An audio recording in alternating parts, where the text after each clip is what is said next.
Hello viewers, welcome to mango desk. இன்றைக்கி நம்ம பார்க்க போகிற ரெசிபி எல்லோருடைய ஃபேவரட் சிக்கன் பக்கோடா. நம்ம வீட்டில் செய்கிற சிக்கன் பக்கோடா இல்லை ரெஸ்டாரண்ட்டில் வாங்குறத விட ரோட் சைட் சிக்கன் பக்கோடா தான் ரொம்ப ஸ்பெஷல். வெளியே நல்லா கிறிஸ்பியாக உள்ள ஜூஸியாக கரெக்டான ஸ்பைஸ் லெவலில் இருக்கும்.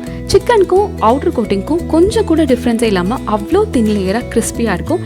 இன்றைக்கி அந்த ரெசிபியை நம்ம எப்படி வீட்டிலே பண்ணி அதே டேஸ்ட்டை கொண்டு வர முடியும் தான் இந்த வீடியோவில் நம்ம இன்றைக்கி பார்க்க போகிறோம். நான் இன்றைக்கி 300 கிராம்ஸ் சிக்கன் எடுத்திருக்கேன் வித் போன்ஸ். இந்த அளவுக்கு சின்னதாக கட் பண்ணியிருக்கோங்க. போன் ஆர் போன்லெஸ் எது வேணால் எடுத்துக்கலாம், உங்கள் ஆப்ஷன் தான்.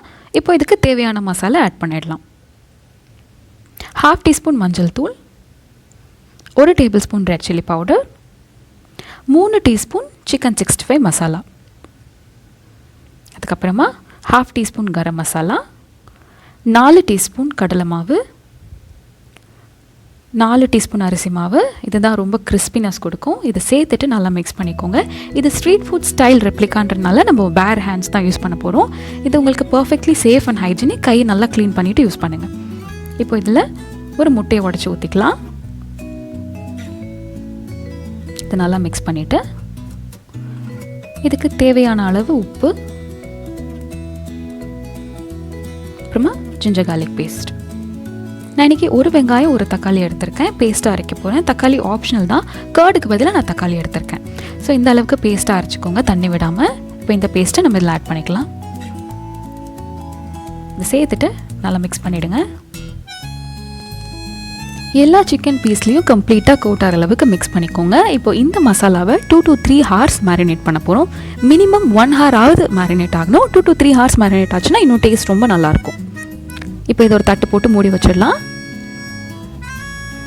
2 to 3 ஹார்ஸ் ஆகிடுச்சு. ஓப்பன் பண்ணி பார்க்கலாம். மசாலாலாம் நல்லா உள்ளே இறங்கியிருக்கு. இப்போது டீப் ஃப்ரை பண்ணுற அளவுக்கு தேவையான அளவு எண்ணெய் ஊற்றிக்கோங்க. ஒவ்வொரு பீஸை ஆட் பண்ணி மீடியம் ஃப்ளேமில் ஒரு 2 to 3 மினிட்ஸ் ரோஸ்ட் பண்ணிக்கோங்க. இது கம்ப்ளீட்டாக நம்ம இப்போது வறுக்க போகிறதில்ல. 2 to 3 மினிட்ஸ் லைட்டாக கலர் சேஞ்ச் ஆனவுடனே எடுத்து வச்சுட்டு அதுக்கப்புறமா double deep fry method use பண்ண போகிறோம். இப்போ லைட்டாக கலர் சேஞ்ச் ஆகிடுத்து நான் எடுத்து வச்சுக்கிறேன். உங்கள்கிட்ட இருக்க எல்லா சிக்கன் பீஸையும் இந்த மாதிரி பொரிச்சு வச்சுக்கோங்க. இது ஃபுல்லாக கம்ப்ளீட்டாக குக் ஆகலை. நீங்கள் எப்போ சர்வ் பண்ண போகிறீங்களோ இல்லை உங்களுக்கு சாப்பிட்றதுக்கு ஒரு 5 மினிட்ஸ் முன்னாடி இது திரும்பவும் எண்ணெயில் போட்டு நம்ம பொரிச்சு எடுக்க போகிறோம். அப்போ தான் நல்லா கிறிஸ்பியாக கிடைக்கும். இந்த மெத்தட் தான் நம்ம ஸ்ட்ரீட் ஃபுட் ஸ்டைலில் யூஸ் பண்ணுவாங்க. இதுதான் அவங்களோட கிறிஸ்பி சிக்கன் பக்கோடாவோட சீக்ரெட்.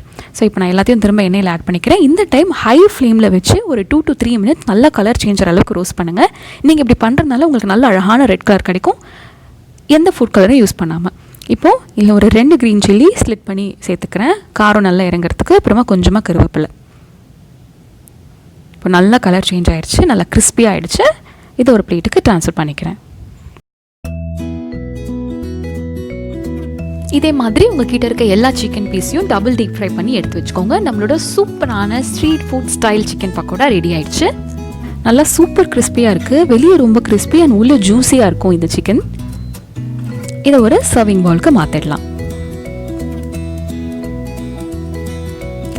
பார்க்கவே ரொம்ப எம்மையாக இருக்குது. டேஸ்ட்டும் ரொம்ப ரொம்ப நல்லாயிருக்கும். நீங்களும் இந்த ஸ்ட்ரீட் ஃபுட் ஸ்டைல் சிக்கன் பக்கோடாவை கண்டிப்பாக ட்ரை பண்ணி பாருங்கள், உங்களுக்கு ரொம்ப பிடிக்கும். இதே மாதிரி யூனிக் அண்ட் இன்ட்ரெஸ்டிங் ரெசிபிஸ் தெரிஞ்சுக்க நம்ம மேங்கோ டெஸ்க் சேனலை மறக்காமல் சப்ஸ்கிரைப் பண்ணுங்கள்.